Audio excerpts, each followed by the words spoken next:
എല്ലാവർക്കും haya'sworldലേക്ക് സ്വാഗതം. നമ്മൾ ഇന്നിവിടെ കാണിക്കാൻ പോകുന്നത് ബീഫ് ഫ്രൈ. നമ്മുടെ ഒരു വ്യൂവർ ആവശ്യപ്പെട്ടത് പ്രകാരമാണ് കാണിക്കുന്നത്.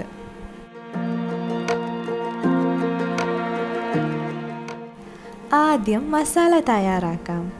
അതിനായി വേണ്ടത് 1 കുടം വെളുത്തുള്ളി, 2 കഷ്ണം ഇഞ്ചി, 1.5 ടേബിൾ സ്പൂൺ തൈര്, 1 പിടി മല്ലിയില, 7 തണ്ട് കറിവേപ്പില,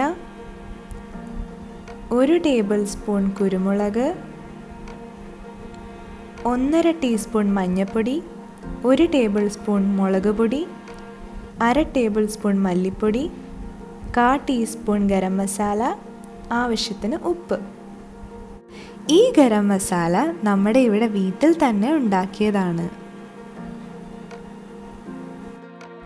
വേപ്പില ഇടുന്നത് കൊളസ്ട്രോളിന് നല്ലതാണ്, അതുകൊണ്ടാണ് ഇത്രയും ഇടുന്നത്. ഇതെല്ലാം മിക്സിയുടെ ജാറിലേക്ക് ഓരോന്നായിട്ട് നന്നായി അരച്ചെടുക്കുക. തൈര് ചേർക്കുന്നത് കട്ടിയുള്ള ഇറച്ചി സോഫ്റ്റ് ആവാൻ വേണ്ടിയാണ്. ഓരോരുത്തരുടെ ആവശ്യത്തിനനുസരിച്ച് മുളക് പൊടിയുടെ അളവ് കുറയ്ക്കാം.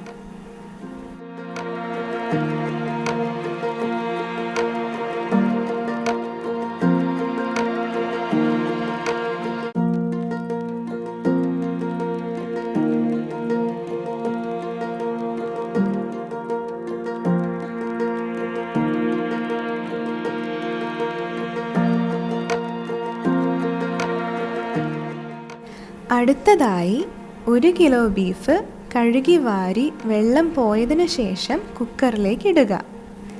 ഇനി അരച്ചെടുത്ത മസാല ബീഫിലേക്ക് ചേർത്ത് നന്നായിട്ട് കൈകൊണ്ട് തിരുമുക. മസാല നന്നായിട്ട് ബീഫിൽ പിടിക്കാൻ വേണ്ടിയിട്ട് 1 മണിക്കൂറോ അല്ലെങ്കിൽ 2 മണിക്കൂറോ വയ്ക്കുക. വയ്ക്കും തോറും സ്വാദ് കൂടും.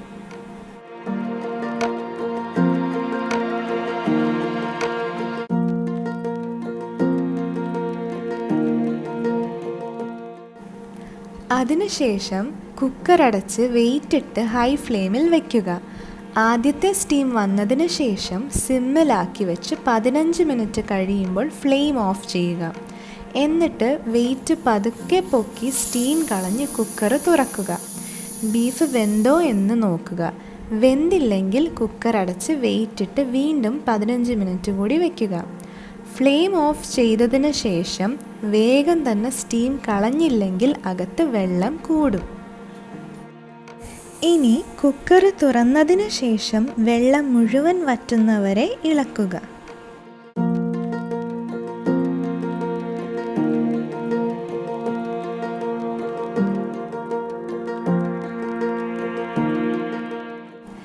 ഇരുമ്പിൻ്റെ ചട്ടിയിൽ വെളിച്ചെണ്ണ ഒഴിച്ച് ചൂടായതിനു ശേഷം വേവിച്ച ബീഫ് ഇടുക.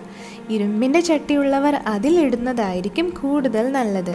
അപ്പോൾ നന്നായിട്ട് മുരിഞ്ഞു കിട്ടും. ഇല്ലാത്തവർ ഫ്രൈയിങ് പാൻ ഉപയോഗിച്ചാലും മതി.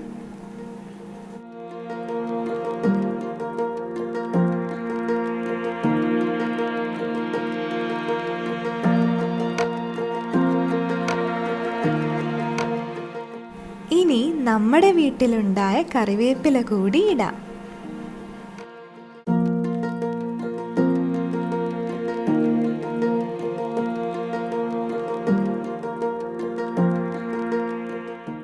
ഇടയ്ക്കിടയ്ക്ക് ഇളക്കിക്കൊണ്ടിരിക്കണം, അല്ലെങ്കിൽ ചട്ടിയുടെ അടിയിൽ പിടിക്കും.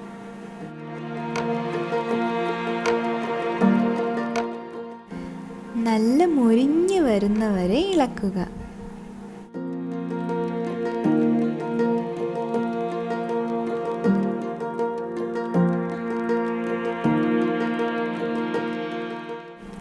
അങ്ങനെ വ്യത്യസ്തമായ ബീഫ് ഫ്രൈ റെഡി. ഇതേ മസാല കൊണ്ട് തന്നെ ചിക്കൻ ഫ്രൈയും ഉണ്ടാക്കാം. നല്ല ടേസ്റ്റാണ്. എല്ലാവരും ട്രൈ ചെയ്ത് നോക്കി ഫീഡ്ബാക്ക് അറിയിക്കുക.